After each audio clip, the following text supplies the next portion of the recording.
Welcome back. Let's get right into it. All right, so talk to me about this. This is a jacket I made out of hand warmers, bro. The whole jacket just made out of hand warmers. So it's warm, it's keeping you warm? Oh, it's hot as heck, bro. I'm good right now. It's like 20 degrees out. And bro, you're I chilling? feel like it's 70, 80 degrees. Look, I got no shirt on. I'm good, bro. I bet he does, because those little packs get hot. And look how many he has on there. That's at least, what, 30 packs, 40 packs? I'm sure he does feel extremely warm under there. Where is his shirt? I don't care. I'm straight. And how long does it last for? 10 hours, bro. So 10 hours, you're good? 10 hours, bro. Once it hits like 8 p.m., I'm just throwing this off. I'm going to just make another one because I can't wear it again. Shout out to New York Nico. I just shake it like this and activate it, and I'm good to go, baby. What should you do if you accidentally drown while swimming? Remember and save this video. It could save your life in a critical moment. If you find yourself in a drowning situation and you fall into the water vertically, how much of you can stay afloat? You'll notice that part of your head can still stay above the water. So when drowning, the key is to keep your face above the water. This situation is most people do not stay calm when this happens. Like if they fall in the water, they're flailing, especially if they're not used to it. An avid swimmer or somebody who's used to being in the water might be able to chill out for a little bit. But if you've never been in the water or you're scared to death of the water, it's really hard to stay calm. That's why most people get hurt when they're trying to rescue somebody, is because when they go for that person, the lifeguard, the friend, the family member, the stranger, they usually get hit because the person's flailing and moving their arms. So I think this is good advice, but this is under the pretense that somebody is extremely calm, and that's not usually the case. Here's a simple action to help. After you stay calm, tilt your head back. Yeah. If you're worried about being unstable in the water, you can slowly extend your arms backward. But make sure your arms stay above the surface of the water. This will help keep your legs afloat, swimming, and your feet should be bent. Maintain this position while waiting for rescue to give you precious time to be saved. Why are non-swimmers more likely to drown?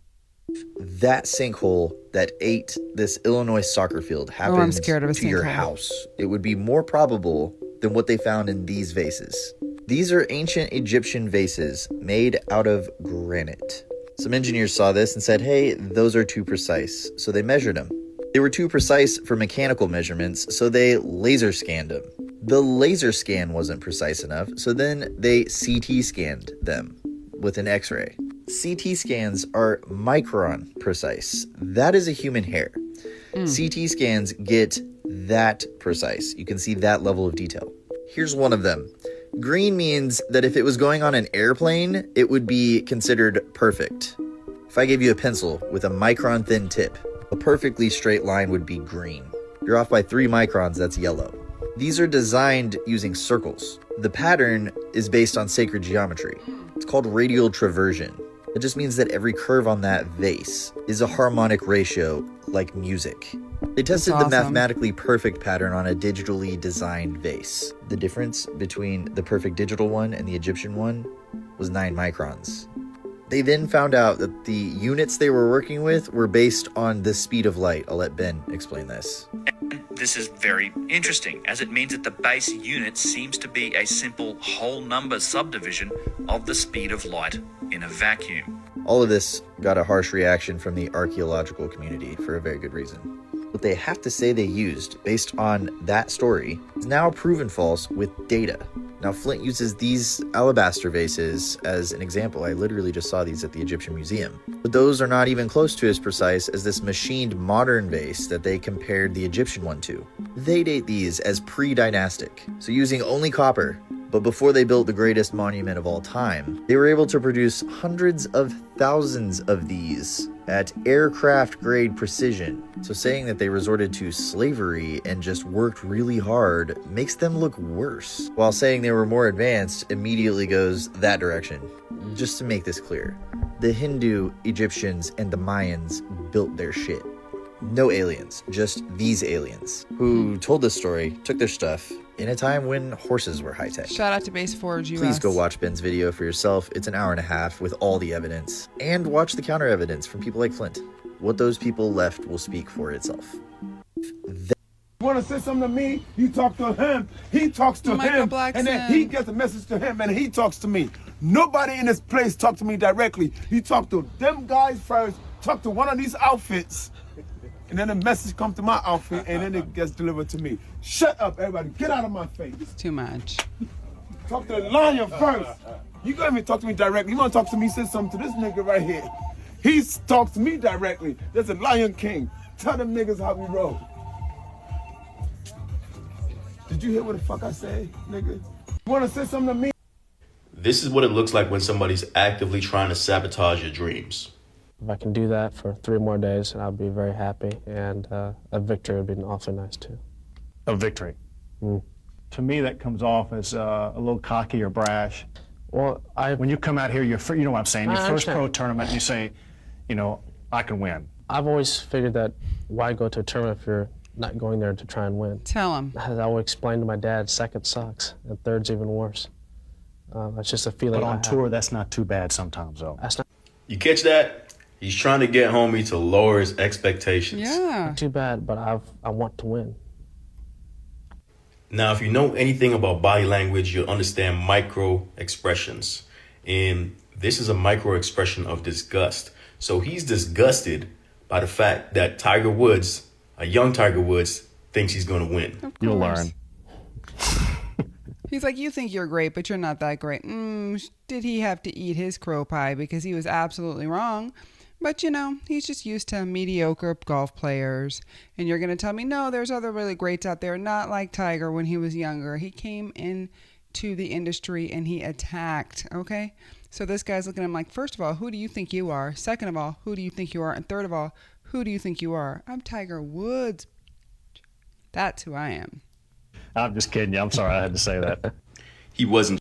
Well, New York Attorney General Letitia James announced a settlement where DoorDash will pay nearly $17 million to its delivery workers. Now, the issue stemmed from allegations that the company pocketed tips between May 2017 and September 2019 intended for their drivers to subsidize their wages. Here's what she had to say. DoorDash had misled their customers and shortchanged the very people who made their business model possible. DoorDash used the customer tips to subsidize the base pay that they had already guaranteed workers.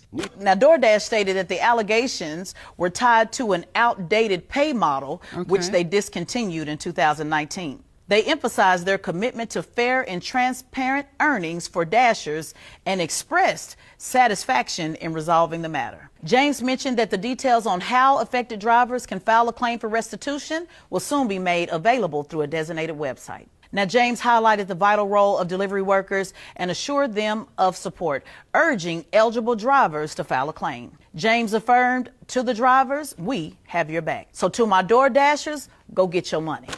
Okay, so this is something I have not heard about, but I don't put it past a big company like this to do this to their drivers. If you're a DoorDasher, if you are somebody who knows somebody, drop it in the comments below if this is something that you've had to deal with. But I think that that is just... that's horrible to do that to your workers. DoorDashers are already put through enough trying to chase their tips for the company to take their tips. And most people these days don't tip. They're not good tippers. I sometimes over tip and I've had to rein myself in and get it together. And that's just because I have a customer service background. I've worked in restaurants before. I've done just about everything that has to involve tips. So I over tip to where now I'm just like, tip 20% if you think it's good. Because I have a tendency to go 30, 35 and I'm just like, get it together. I even tip the barista way too much money, like more money than she even gave me the coffee. But for DoorDashers specifically, or Uber, Lyft, or any people like that who really work on those tips, for them to be working hard for them and then the company be like, oh, it was just some old outdated system. Please, you know exactly where your bottom line was coming from, and it was from your workers' tips.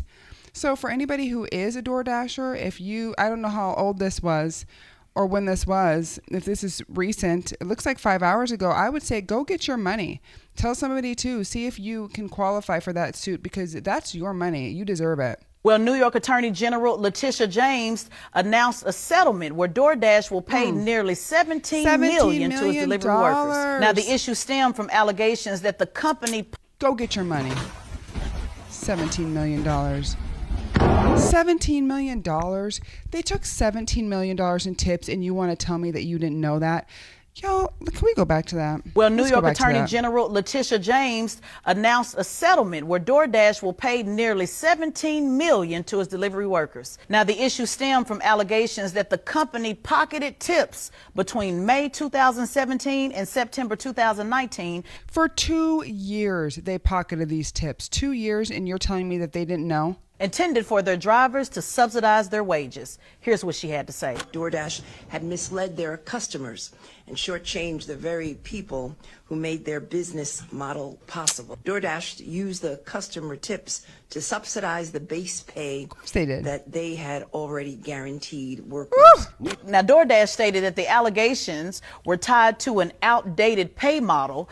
Well, you need to take your outdated pay model and stick it up your outdated you-know-what, because that is horrible, deplorable, and downright wrong what you did to your workers. The ones who actually literally put the food on their backs at times to get it to your customer, and you're going to take their tips, not for just a couple weeks, not for just a few months, for 2 solid years. And you mean to tell me you didn't know where that extra money was coming? So right now, people could potentially sue you for $17 million. Was it more than that? Who knows? Is that just the amount that people were outed? Was that, what was the real amount? Was it smaller and then we're just going to give them $17 million for pain and suffering? I don't think so. I think that you guys did wrong here. And that is just horrible to do to your employees, man. Oh. No. Ooh.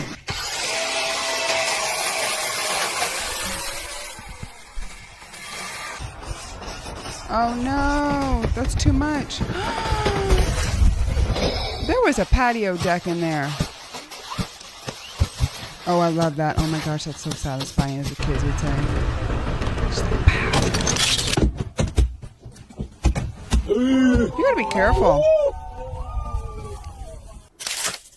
Nope. Oh, okay. I was supposed to say, where are they walking? I'm done. This is what really scares me. Ice will take you out.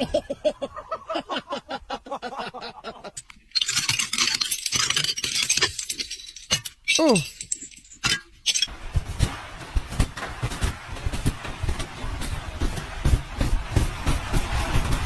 Woo. An entrepreneur from Spain came up with a genius concept.